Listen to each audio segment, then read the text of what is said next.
আসসালামু আলাইকুম। আশা করি সকলেই ভালো আছেন। কাছে বা দূরে, দেশ ও দেশের বাহিরে যে যেখান থেকে আমার ভিডিওটি দেখছেন, আপনাদের সবাইকে অসংখ্য ধন্যবাদ আমার ভিডিওটি দেখার জন্য।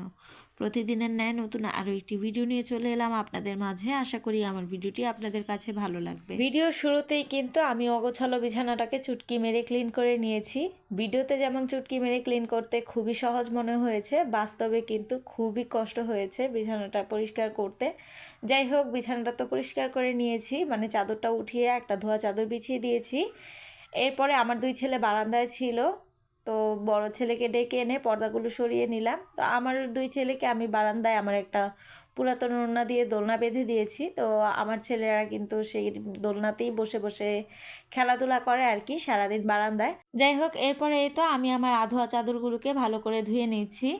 তো আমার ভিডিওটা কিন্তু সবে রাতে দুদিন আগের, আর আমি আপনাদের সাথে কিন্তু 2 দিনের ভিডিও একদিনে শেয়ার করছি।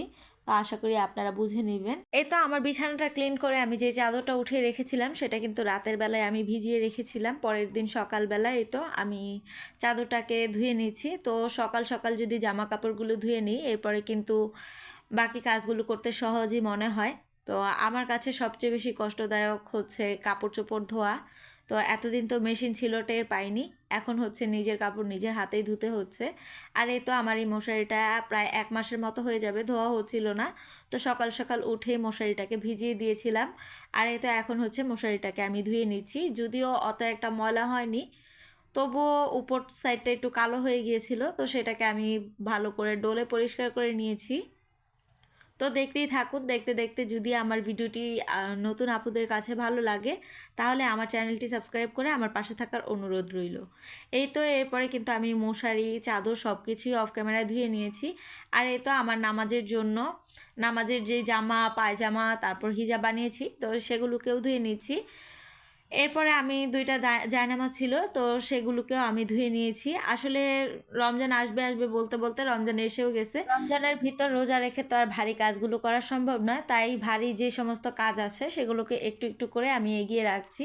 যেমন এই যে 2টা জায়নামাজ ছিল সেগুলোকে ধুয়ে নিয়েছি, এরপরে মশারি ধুয়ে নিয়েছি। আর এই তো আমি কিন্তু রমজানের আগে আমার ঘরটাকেও পরিষ্কার করে নিব, তো সেটাও আপনারা দেখতে পাবেন। তো আর বেশি কথা বাড়াবো না, দেখতেই থাকুন।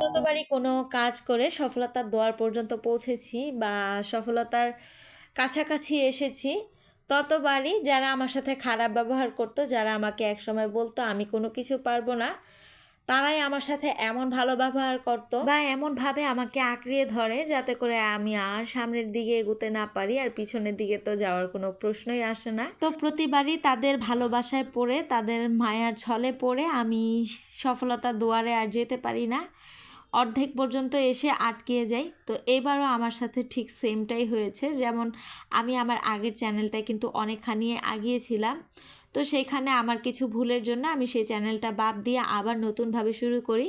আমার নতুন চ্যানেলে কিন্তু আলহামদুলিল্লাহ শুরুর দিকে আমি খুবই সুন্দরভাবে এগিয়ে গিয়েছিলাম, কিন্তু ওই যে বললাম ভালোবাসার মায়ার টানে পড়ে আমি সামনের দিকে এগোনোর কথাটা ভুলেই যাই। তো এই চ্যানেলে এসেও ঠিক সেম বিষয়টা আমার সাথে ঘটেছে। যেমন আমি অর্ধেক পর্যন্ত এসেছি ঠিকই, কিন্তু সামনের দিকে কিভাবে এগোতে হবে সেটা এখন ভুলেই গেছি। তো এখন আর পারছি না আমি সামনের দিকে এগোতে, আর এখন আমার মনেও চাচ্ছে না আমি ইউটিউবিং করি, আর সেই জন্যই আমি ইউটিউবে ভিডিও দেওয়াটাও কমিয়ে দিচ্ছি। যাই হোক, কথা বলতে বলতে এখানে কিন্তু আমি কাপড় চোপড় ধুয়ে এরপরে গোসল করে নিয়েছি। সেটা আমার আগের দিনের ভিডিও ছিল, আর এই তো পরের দিনের ভিডিও হচ্ছে এটা। তো আমি ঘর ঝাড়তে ঝাড়তে এখানে কিন্তু টিভিতে গানও ছেড়ে রেখেছিলাম। আমি প্রায় সময় নিজেকে ভালো রাখার জন্য টিভিতে জোরে সাউন্ড দিয়ে আমি গান শুনি বা গজল শুনি, কখনো সূরা, কখনো বা দোয়া এগুলো শুনতে থাকি আর কি, যখন আমার যেটা ভালো লাগে। আসলে সংসারের কাজের ফাঁকে নিজেকে একটু ফিট রাখাটা হচ্ছে সবচেয়ে বড় ব্যাপার। আমি মাঝে মাঝে টিভিতে জোরে সাউন্ড দিয়ে কখনো সূরা শুনি, কখনো ওয়াজ শুনি, কখনো বা দোয়া, আবার কখনো খবর, আবার কখনো হচ্ছে গান শুনতে থাকি, যাতে করে আমার মনটা একটু ভালো থাকে। যেমন এই যে আজকে আমি হচ্ছে জোরে সাউন্ড দিয়ে গান শুনছিলাম। প্রায় সময় আমি এইভাবে জোরে সাউন্ড দিয়ে গান শুনতে থাকি, ঘরের কাজকর্ম করতে থাকি, সাথে আমার বাচ্চারা তো আছেই, ওদের সাথে দুষ্টামি করতে থাকি যখন আমার মন ভালো না থাকে। তো যাই হোক, এই যে আমি কিন্তু ঘরটাকে ঝাড়ু দিয়ে নিয়েছি, এরপরে হচ্ছে আমি ঘরটাকে মুছেও নিব। আর ওদিকে কিন্তু আমার দুই ছেলে খাটের উপর বসে বসে টিভি দেখছিল আর আমার কাজকর্মগুলো দেখছিল আর কি।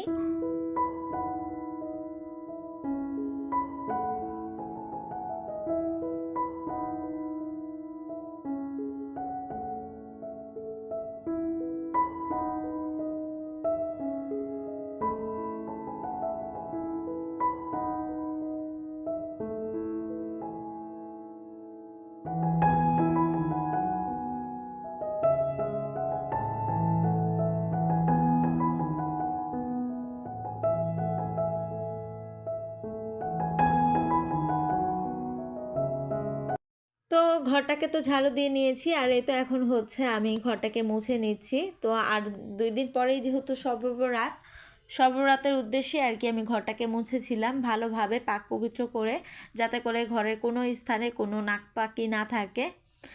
যাই হোক, আগে আমি প্রতিদিনই ঘর মুছতাম, কিন্তু এখন হচ্ছে আমি 3 দিন পর পর ঘর মুছি। আসলে আমার এখন আর ভালো লাগে না প্রতিদিন ঘর মুছে রাখতে। আর যার ঘরে বাচ্চা থাকে সে যতই পরিপাটি করে রাখার চেষ্টা করুক না কেন, তার ঘর কিন্তু কখনোই পরিপাটি থাকে না। তার প্রমাণ আমি নিজে। এই যে এত কষ্ট করে আমি ঘরটাকে গুছিয়ে এলাম, আমার দুই ছেলে কিন্তু আবার ঘরটাকে উলুট পালট করে রেখেছে। আসলে সত্যি বলতে মেয়েরা যতটুকু গোছালো হয়, ছেলেরা কিন্তু ততটুকুই অগোছালো হয়।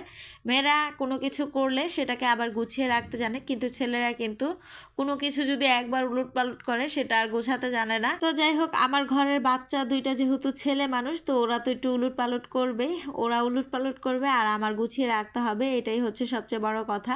তবে সারাদিন যে ওরা উলট পালট করবে আর আমি গোছাতে থাকবো, এটা কোনো কথা না। আগে আমি একটু নোংরা হলেই ঘরদোর পরিষ্কার করে নিতাম, কিন্তু আমার দুই ছেলে হওয়ার পর আমার শরীরটা যেন ছেড়ে দিয়েছে, আমি যেন সারাদিন কোনো কাজ না করলেই বাঁচি আর কি, এরকম একটা অবস্থা। যাই হোক, অনেক কথা বলে ফেললাম। এদিকে আমি সকালবেলা উঠে হচ্ছে ডাল ভিজিয়ে রেখেছিলাম, তো সেই ডালগুলোকে আমি ব্লান্ডার করে এরপরে তো ডালের বড়া করে নিয়েছি। তো আজকে দুপুরে শুধু ডালের বড়া, ডাল আর হচ্ছে আগের দিন আমি যে তরকারি রান্না করেছিলাম সেই তরকারিটা রয়ে গেছে, তো সেগুলো দিয়ে আমরা আজকে খেয়ে নিব। তো এখানে কিন্তু আমার ডালের বড়া ভাজা হয়ে গেছে। যাই হোক, এরপরে আর কোনো ভিডিও করিনি, একেবারে রাতের ডিনারে চলে এলাম। তো দুপুরবেলা তো দেখলেনি, ডালের বড়া, ডাল আর আগের দিনের তরকারি দিয়ে খেয়েছি। এরপর রাতের বেলা আপনাদের ভাইয়াকে বলেছিলাম বাহির থেকে কিছু নিয়ে আসতে, তো আমার হাজব্যান্ড পরোটা ভাজি নিয়ে এসেছে আর আমি ঘরে একটু সামান্য পরিমাণ সালাদ করেছি আর কি। তো এগুলোই হচ্ছে আমাদের ডিনার। যাই হোক, আমার আজকের ভিডিওটি এই পর্যন্ত। সবাই ভালো থাকবেন, সুস্থ থাকবেন, আর আমার ভিডিওর কোনো কথায় বা কাজে যদি মনে হয় ভুল আছে, তাহলে অবশ্যই ক্ষমা সুন্দর দৃষ্টিতে দেখে ক্ষমা করবেন।